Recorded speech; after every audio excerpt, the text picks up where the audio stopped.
Il était une fois un petit garçon appelé Pucrage qui était le fils d'un agriculteur. Le seul problème avec Pucrage était qu'il a souvent dit des mensonges à sa famille et à ses amis.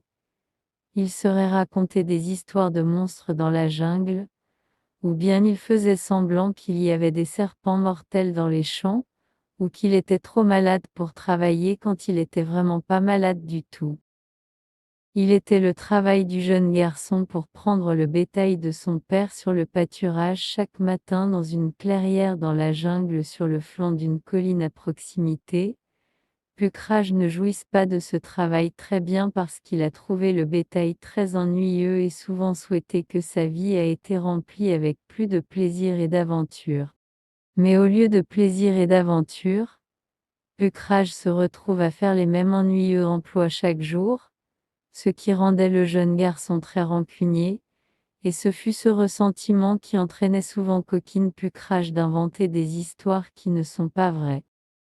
Un jour, lorsque le jeune garçon était particulièrement ennuyé avec soin les bovins dans la clairière, il a décidé d'avoir une blague avec les gens du village. Je vais faire semblant que je suis attaqué par un lion, pensa Pucrage, et tout d'un coup le jeune garçon a commencé à crier aussi fort qu'il le pouvait.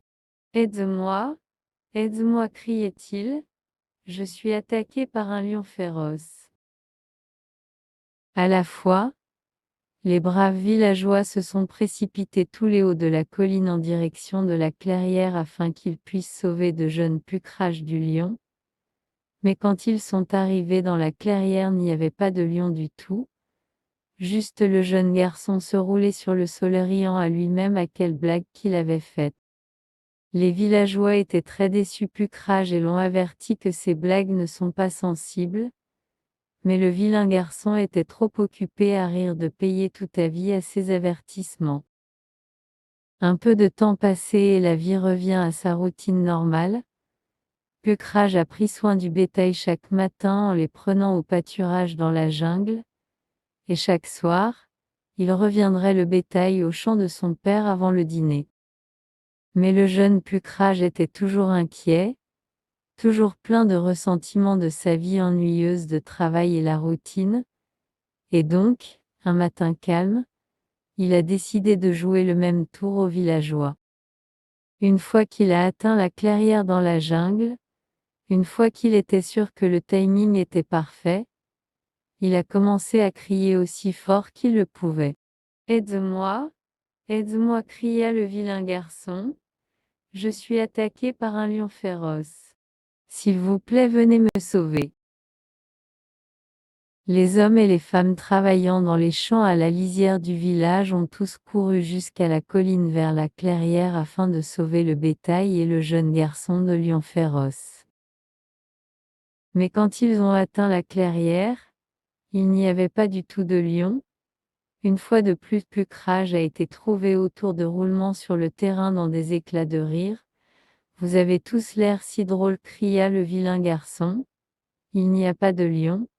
Je ne plaisantais avec vous. Salut, salut. Les villageois étaient très en colère contre Pucrage, et son père a été contraint de présenter des excuses pour le comportement horrible de son fils parce que beaucoup de gens croyaient que Pucrage doit être puni pour ses actions. Vous ne devez pas dire de tels mensonges, a averti son père, mais le jeune garçon était trop occupé à rire de faire attention à son pauvre père. Le lendemain matin, comme Pucrage se reposait à l'ombre d'un grand arbre en regardant les bovins broutant dans la clairière, il entendit un doux bruissement des feuilles derrière lui.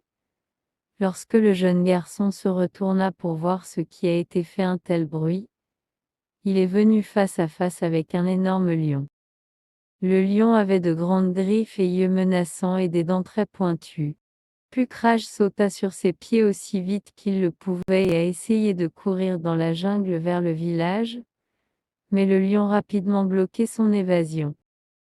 Aide-moi, aide-moi, hurla le jeune garçon aussi fort qu'il le pouvait. Je suis d'être attaqué par un lion féroce.